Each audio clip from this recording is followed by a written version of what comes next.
नमस्कार, स्वागत है आपका द फोर्थ स्टेट यूट्यूब मंच पर। मेरा नाम है रविंद्र सिंह शोरान। हमारे साथ जुड़ गए हैं सुशील मानव, जाने-माने वरिष्ठ सम्मानित पत्रकार। हम लोग बात करेंगे रॉबर्ट वाड्रा से जुड़ी जो अपडेट इस वक्त आई है।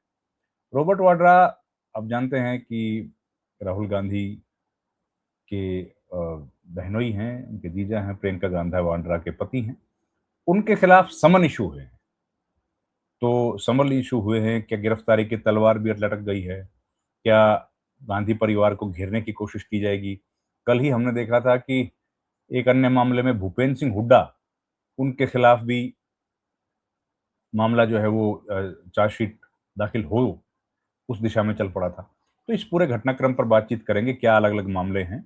हमारे साथ जुड़ गए हैं सुशील जी। सर नमस्कार, बहुत-बहुत स्वागत है सर। जी नमस्कार नमस्कार। सर ये क्या मामला है सर? कुछ बताइए ना, रॉबर्ट मामला वाड्रा का। रविंद्र जी काफी पुराना मामला है वैसे ये। आप ये देखिए कि 2008 में जब भूपेंद्र सिंह हुड्डा का पहला टर्म था, तब इसकी शुरुआत होती है। तब एक रॉबर्ट वाड्रा की फर्म है जिनका नाम है स्काई लाइट हॉस्पिटैलिटी। सर। इन्होंने शिकोहपुर गांव है गुड़गांव में, जिसका जहां पे अब इस वक्त सेक्टर 83 गुड़गांव बसा हुआ है। तो वहां पे उन्होंने एक जमीन खरीदी थी। बड़ा छोटा सा प्लॉट था, 3.5 एकड़ का, और 7.5 करोड़ में उसकी खरीद दिखाई गई थी। उसके बाद वो जमीन उन्होंने सितंबर 2012 में डीएलएफ को बेची थी 58 करोड़ में।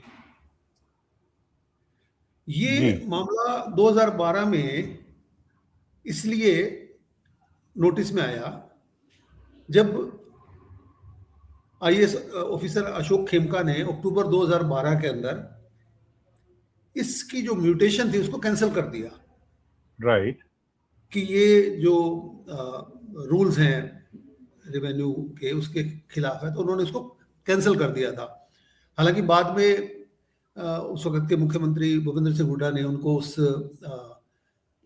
पद से हटा के उनकी जगह दूसरे ऑफिसर लगा दिए थे। और फिर एक 3 अधिकारियों की कमेटी ने जो ये पाया था कि ये जो म्यूटेशन कैंसिल की गई है वो गलत की गई है, और म्यूटेशन सही हुआ था, ये किया गया था। बट जब ये गवर्नमेंट आई तो आपको पता है कि उस वक्त पे भूपेंद्र सिंह हुड्डा के खिलाफ सरकार ने कई केस दर्ज किए। उनमें से एक केस ये भी था जिसके अंदर रॉबर्ट वाड्रा भी एक आरोपी थे, क्योंकि ये जो आपकी स्काईलाइट हॉस्पिटैलिटी है ये उन्हीं के नाम पे, ये उसके डायरेक्टर हैं। तो 2025 में अगर आपको ध्यान होगा तो 3 दिन लगातार ईडी ने रॉबर्ट वाड्रा को क्वेश्चन किया था अपने कार्यालय में बुलाकर। आपको ध्यान होगा एक बार शायद प्रियंका गांधी भी गई थी वहां पे, उनको छोड़ने के लिए या उनको लेने के लिए गई थी। बिल्कुल, बिल्कुल तो सर। हाँ हाँ।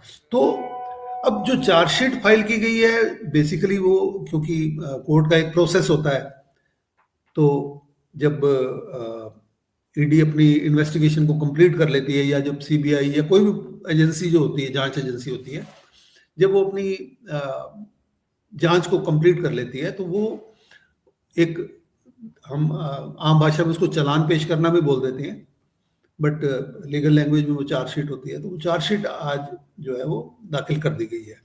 अब इसमें जो सबसे बड़ी अहमियत की बात, हालांकि केस तो पुराना है, सबसे बड़ी अहमियत इसमें ये बात की है कि ये पहली बार है कि रॉबर्ट वाड्रा के खिलाफ किसी मामले में चार्जशीट फाइल की गई है।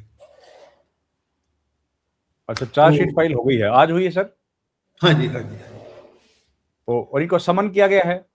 जी, इनको समन किया गया है। इनको 16 मई के लिए समन किया गया है इसमें। तो अभी तक तो मामला लग रहा था कि निपट जाएगा या लेकिन ये तो झटका हो गया फिर इनके लिए हाँ, तो। ये बहुत बहुत बड़ा झटका है। और ना केवल अब देखो, रॉबर्ट वाड्रा का जब नाम आता है तो वो गांधी परिवार का हिस्सा ही तो है ना वो।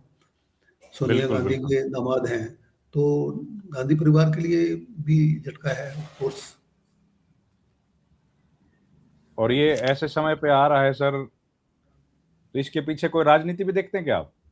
देखिए, जो केस दर्ज किया गया था शुरू में, उसको लेके तो शुरू से ही जो कांग्रेस के सभी नेता, चाहे वो भूपेंद्र सिंह हुड्डा है, चाहे गांधी फैमिली है, वो हमेशा से राजनीति ही कहते रहे, वो आरोप उनके राजनीति के रहे हैं। बट जो आज जो समनिंग के आदेश हुए हैं कोर्ट की तरफ से ना, तो वो तो कोर्ट की प्रोसेस है ना। कोर्ट में कोई भी अगर मामला जाता है तो वो एक प्रोसेस को फॉलो करते हैं। अगर जब चार्जशीट किसी कोर्ट के पास आती है, तो अगर कोर्ट को ये लगता है कि केस सफिशिएंट है समनिंग के लिए, तो समन करती है कोर्ट। तो ये तो उसी प्रोसेस का हिस्सा है। तो सर ये बताइए ना, ये इसमें कौन कौन शामिल हैं और इस चार्जशीट में किन किन का नाम है, कुछ डिटेल है इस केस में, कौन कौन लोग हैं?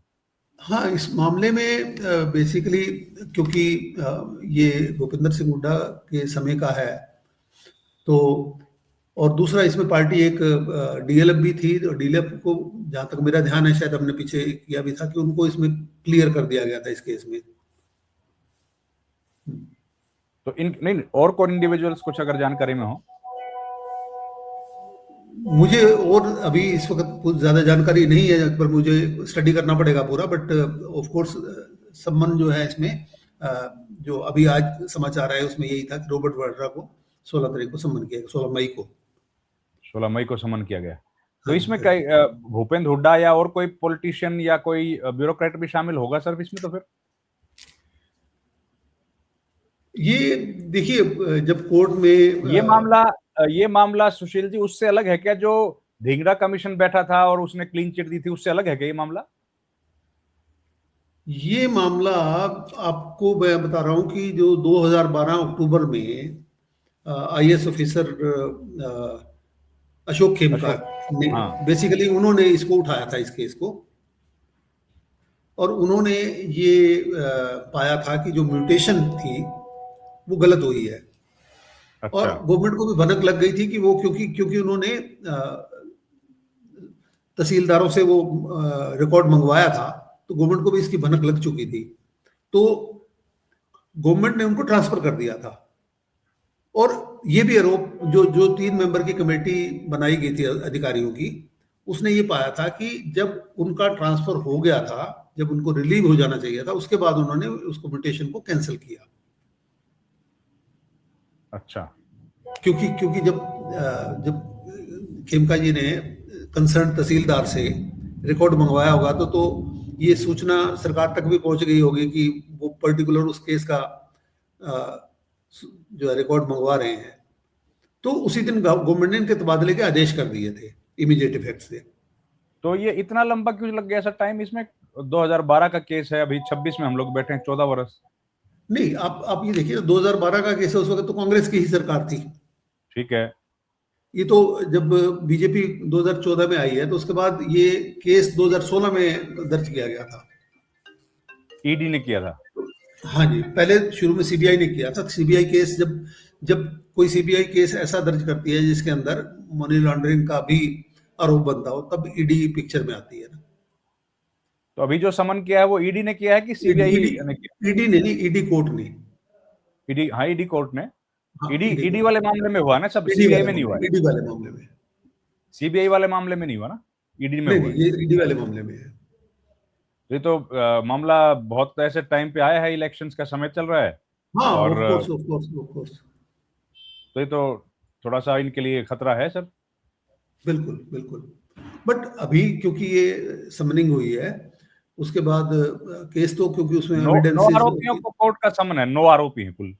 हाँ, वो बाकी नाम मेरे पास अभी एकदम से नहीं है। नेचुरली इसमें कई लोग इनकी कंपनी से जुड़े हुए भी होंगे। इसमें कोई, मुझे ध्यान है, एक कोई आर्म्स कंसल्टेंट है संजय भंडारी, उनका नाम भी था केस में। राइट। तो ये मतलब गंभीर है मामला सर?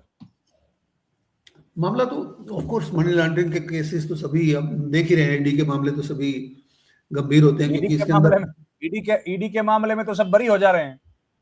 नहीं, बट ईडी ही के मामले में बेल भी नहीं मिल रही है ना लोगों को। सुप्रीम कोर्ट कह चुका है कि भैया ईडी का जो प्रोसिक्यूशन है वो इतना खराब है कि उसमें तो 3-4% लोगों को खाली नहीं, मगर पनिशमेंट होती मगर है। मगर मगर आप रुक ये भी जाते तो हैं। देखिए ना, ईडी के मामलों में जितने लोगों की गिरफ्तारी हुई है, उनको बेल मिलने में कितनी तकलीफें हुई है।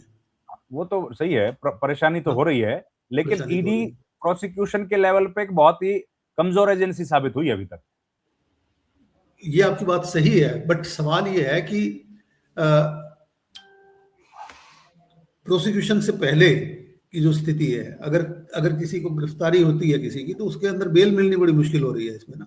हाँ, मतलब जो प्रोसेस है, प्रोसेस ही सजा हाँ, हो जाती है। प्रोसेस से सजा हो जाती है ना। चलिए सर, धन्यवाद, आप चाय की चुस्कियां मारिए सर, और अगली खबर का ठीक। इंतजार करते हैं। आपने थैंक यू, वक्त दिया, बहुत धन्यवाद। धन्यवाद। बहुत थैंक बहुत यू सर। धन्यवाद जी, बहुत धन्यवाद।